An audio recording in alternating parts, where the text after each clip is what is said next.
Halo teman-teman semua, selamat datang kembali di channel Guru Coding. Masih bersama saya, Dita Permata Putra. Pada video kali ini, kita akan membahas tentang cara mengambil data pada public API menggunakan package HTTP atau package HTTP. Di mana di video ini nantinya kita akan membaginya menjadi beberapa bagian. Yang pertama, kita akan menampilkan datanya di Flutter menggunakan stateful widget. Lalu pada video yang kedua, kita akan menggunakan stateless dan widget future builder. Lalu yang ketiga, kita akan explore menggunakan state management.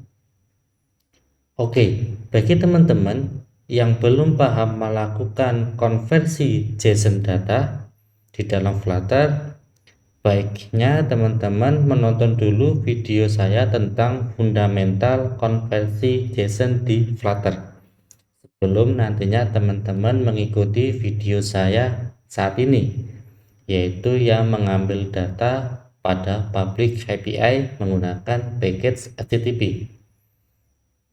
Bagi yang sudah paham, langsung saja ke video ini dan ayo kita mulai ke penjelasannya. Di sini saya sudah membuat sebuah project Flutter. Yang pertama, kita akan hapus dulu ini teman-teman, starter template yang dibuat oleh Flutter. Kita akan hapus semua dan kita akan ketikkan Mateab. Lalu kita akan tambahkan dependensi, yaitu teman-teman bisa menekan ya Command Shift P atau Ctrl Shift P untuk menjalankan command palette. Ketikkan yang .add dependency, lalu tuliskan HTTP. Oke, maka package HTTP akan ditambahkan. Baik, selanjutnya kita akan menggunakan public API dari request.in. Ya, kita akan lihat. Oke, kita akan menggunakan ini request.in, di mana di sini sudah disiapkan beberapa API ya, endpoint API, dan nanti kita akan coba pada video kali ini yaitu yang get list users. Oke, di mana jika kita lihat di sini datanya itu adalah berupa sebuah list yang di dalamnya terdapat objek-objek yang jumlahnya ini kurang lebih 5 ya teman-teman ya. Oke, sekarang kita akan buat model dari datanya di Flutter. Jika teman-teman sudah menonton video saya terkait dengan konversi JSON objek di Flutter, maka jika teman-teman terdapat data dalam bentuk berikut, yang perlu teman-teman buat modelnya adalah sebuah data map-nya atau JSON objeknya, di mana di sini ada key-nya ID, email, first name, last name, avatar. Oke, sekarang kita akan buat objek modelnya. Karena ini adalah list of user, maka kita akan beri nama user. Kita akan back ke VS Code, lalu di lib sini kita akan buat sebuah folder namanya model. Lalu kita akan buat sebuah file Dart, yaitu kita beri nama user.dart. Kita akan buat sebuah kelasnya yaitu kelas user. Jadi parameter pertama final integer ya, ada ID. Yang kedua final string email. Lalu yang ketiga tadi ada final string first name. Yang keempat ada final string last name. Yang kelima ada final string avatar. Oke, selanjutnya kita akan buat konstruktornya dengan menekan command titik, kita pilih generate constructor. Oke, teman-teman. Lalu di sini kita akan buat konstruktor from JSON-nya, yaitu factory user.from.json, yaitu parameternya map string dynamic JSON, kemudian dia akan mereturn user.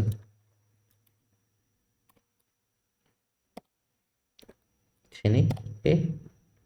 Baik, untuk ID kita ambil dari JSON, yaitu key-nya ID. Pastikan key-nya di sini teman-teman sama dengan key yang ada di websitenya si Request ya, yaitu ada ID, email, first underscore name, last underscore name, avatar. Oke, kita akan back ke VS Code-nya, yaitu di sini JSON email, kemudian di sini JSON first underscore name, yang last name JSON first last name, lalu yang avatar JSON avatar. Oke, kita save. Selanjutnya kita akan buat sebuah folder yang namanya service ya teman-teman. Oke, dan kita beri nama user service karena API kita endpointnya adalah mengembalikan objek model user. Jadi kita beri nama user service.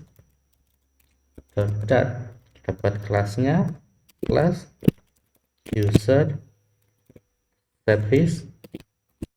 Di sini kita akan buat sebuah konstanta yang kita gunakan untuk menyimpan base URL-nya, yaitu static const string, beri nama base URL. Lalu di sini untuk base URL-nya kita akan ambil dari websitenya si Request. Ini nih kita ambil URL-nya, kita copy. Kemudian kita kembali ke VS Code, kita paste di sini, kita tambahi /API. Oke, ya. Di sini kenapa kita tambah /API? Jika teman-teman perhatikan, setiap pemanggilan endpoint di request itu ada API-nya. Nah, jadi kita tambahkan ya, yang berbeda hanya di bagian belakangnya. Oke, selanjutnya kita kembali ke kode. Kita akan buat sebuah metode, yaitu kita beri nama fetch users ya. Nah, di sini tipe kembaliannya adalah sebuah future. Kenapa future? Karena dia adalah sebuah data asinkronus. Baik, sekarang kita akan kembali ke websitenya, kita cek. Di sini yang ingin kita get adalah data berikut, di mana tipe kembaliannya adalah sebuah list of object user. Baik, di sini sehingga di dalam kode kita balikan future, yaitu list of user, kita import. Oke, karena tipe kembaliannya future, maka tambahkan keyword asing di sini. Lalu di dalam sini kita akan buat sebuah try catch. Oke, untuk catch-nya kita akan lempar dulu aja, yaitu true exception. Kita masukkan message-nya adalah to string. Lalu di dalam try-nya ya teman-teman. Oke, yang pertama kita akan import dulu package HTTP-nya. Import HTTP as http.get. Oke, sekarang kita akan masukkan URL-nya, dimana di sini tipenya adalah sebuah URI. Oleh sebab itu kita akan masukkan dulu parse-nya, URI.parse. Lalu URI.parse itu membutuhkan sebuah string, yaitu string dari base URL-nya. Kita hapus, yaitu base URL slash users tanda tanya page sama dengan 2. Ini dari mana teman-teman? Itu diambil dari ini. Oke, yaitu requestnya, yaitu users tanda tanya page sama dengan 2. Oke, sekarang sudah ya untuk di bagian get datanya. Lalu kita akan simpan dia di dalam final response sama dengan kita await seperti berikut. Lalu di sini final bodinya sama dengan respond.body, dimana ketika kita memanggil respond.body, return yang dikembalikan adalah sebuah string nih.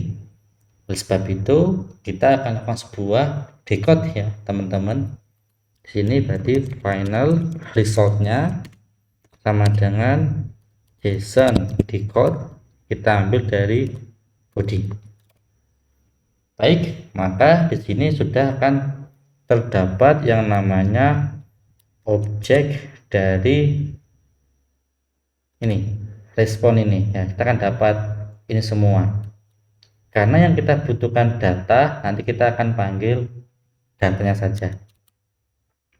Oke, sekarang kita balik ke kode. Di sini kita akan simpan ya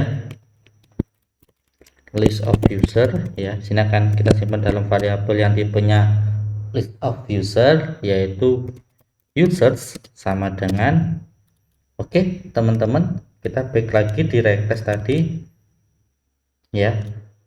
Ingat ya, kita akan mengambil data saja dan tipenya data di sini adalah list of object dari user ya. Oleh sebab itu di sini kita tinggal panggil seperti ini, list.from ya. Listnya tipenya apa tadi teman-teman? Yaitu user ya, user. Kemudian untuk from-nya di dalamnya ada elemennya, kita panggil nih result, yaitu key-nya yang data ya teman-teman, data yaitu .map. Kemudian di dalam map kita buat sebuah arrow function di mana dia mengembalikan sebuah user ya. Kemudian kita panggil konstruktor from JSON-nya, user from JSON, kita masukkan si user. Oke teman-teman, sudah sampai sini. Sorry ini koma ya. Nah selanjutnya kita akan return si data usernya. Oke, untuk membuat user service-nya cukup seperti ini teman-teman ya. Terkait proses konversi JSON berikut, teman-teman bisa menonton di fundamental konversi JSON saya. Sudah saya bahas lengkap di sana. Oke, sekarang di sini kita akan buat sebuah kode lagi teman-teman. Kita beri nama view atau page, boleh kita beri nama page. Di sini kita akan buat nama home page, namun kita kasih nama stateful ya. Kita akan pakai stateful di sini. Lalu kita akan buat stateful widget, kita beri nama homepage stateful. Oke, jangan lupa diimport si materialnya. Oke, lalu di sini kita akan ganti dia dengan scaffold.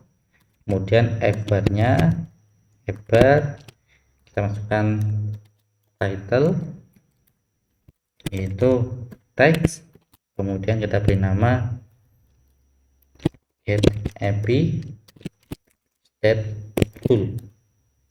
Oke, kita save. Baik, lalu di dalam bodinya ya kita akan tampilkan sebuah list view builder ya teman-teman ya. Baik, di sini kita akan buat body yaitu list view builder. Oke, di mana Di sini ada dua parameter yang harus kita isi. Pertama item builder, yang kedua item count. Oke, item count ini akan diambil dari list of user hasil dari si service-nya ya. Ini. Sekarang di sini kita akan buat sebuah variabel kosongan, yaitu list of user, tapi nama user sama dengan nilainya kosong ya teman-teman. Lalu di sini kita masukkan account-nya, yaitu user.length.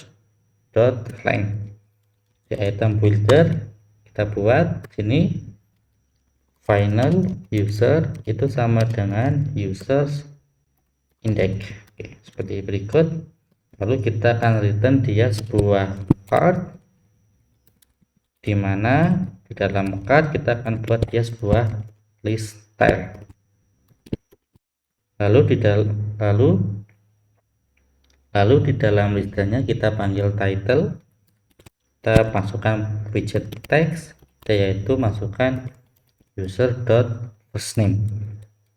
Oke, kita save. Sekarang kita akan buat metode untuk mengambil data API-nya. Kita beri nama void, yaitu fetch user. Jangan lupa tipenya sinkronus, yaitu kita panggil ya user service dot fetch. Nah ini oke, kita akan buat metode fetch user ini sebagai statik ya, supaya kita tidak perlu membuat objek user service-nya untuk mengakses metode ini. Jadi kita buat user service dot fetch user, lalu kita await dia, kemudian hasilnya kita simpan ke result. Oke, dan jangan lupa kita isikan ke si variabel user sama dengan result. Oke, sebelumnya kita running dulu ya aplikasi kita ya, kita panggil di mainnya, kita running sambil nunggu ya. Di sini di bagian home page table-nya kita akan nanti gabungkan ya first name dan last name-nya. Lalu untuk subtitle-nya kita akan tambahkan widget text, yaitu user.email. Seperti ini ya. Oke. Sekarang kita lihat tampilan VS Code-nya, kita kecilkan. Tampilan simulator kita panggil. Oke, di sini masih load ya, karena kita belum memanggil home page stateful-nya di main.dart-nya. Oke, sekarang di sini ya, kita akan panggil ini, kita akan hapus di sini, kita panggil home page stateful. Oke, kita save. Oke, belum terjadi apa-apa ya teman-teman, kasih koma ya di sini. Sekarang kita lanjutkan di bagian sininya. Baik, lihat teman-teman di sini. Di sini ada perubahan value dari variabel user atau state-nya. Nah, supaya metode boolean ini dipanggil ulang karena terjadi perubahan state ya, yang awalnya user ini kosong lalu diisi oleh si data user dari service, maka kita panggil set state. Oke ya, sampai sini ya teman-teman ya. Selanjutnya metode ini kita akan panggil di init state ya, kita jalankan di sini fetch user. Kita save, kita refresh coba teman-teman, lihat datanya sudah tampil ya, artinya kita sudah berhasil mengambil data API-nya. Baik, kita akan coba tambahkan ya tadi di sini, yaitu first name spasi user.last name. Kita save ya, sudah tampil teman-teman. Baik, kita akan tambahkan fotonya, yaitu di list style ada parameter leading kita panggil namanya silver avatar. Lalu ada namanya background image, kita masukkan yaitu Nequot image karena gambarnya berasal dari internet ya, yaitu kita masukkan user.avatar. Kita save, lihat teman-teman sudah tampil ya. Nah, inilah cara menampilkan sebuah data public API menggunakan stateful. Kalau kita restart, maka dia datanya akan tampil. Namun coba perhatikan teman-teman, di sini kayak tidak ada loading ya. Kita akan coba buat simulasi loadingnya. Tekan pada sini bool is loading, yaitu nilainya sama dengan true. Lalu di sini akan kita buat sebuah ternary operator is loading ya. Jika nilainya true, kita akan tampilkan sebuah center, filenya adalah circular progress indicator. Oke, kita save. Nah, ini akan muter terus. Kenapa? Ya karena nilainya ini selalu true ya, tidak akan berubah. Oleh sebab itu kita akan ubah dia di saat pemanggilan fetch usernya. Oke, yang pertama kita akan panggil di sini is loading ya teman-teman, sama dengan true awalnya. Lalu setelah set state kita panggil is loadingnya sama dengan false. Oke teman-teman, sekarang kita restart. Lihat, nah ada efek loadingnya. Mantap ya teman-teman. Gimana, sudah paham? Jadi terkait mengambil data API menggunakan paket HTTP sangat mudah ya teman-teman ya. Teman-teman hanya perlu mengambil respon bodinya, kemudian melakukan sebuah parsing data JSON-nya. Dan di sini ditampilkan menggunakan sebuah stateful widget. Oke, pada video selanjutnya kita akan coba menggunakan stateless widget dan bantuan widget future builder untuk menampilkan data API seperti yang tampil saat ini. Jika teman-teman ada pertanyaan, silakan langsung saja tanya di kolom komentar. Baik, teman-teman semuanya, terima kasih. Sampai jumpa di video selanjutnya.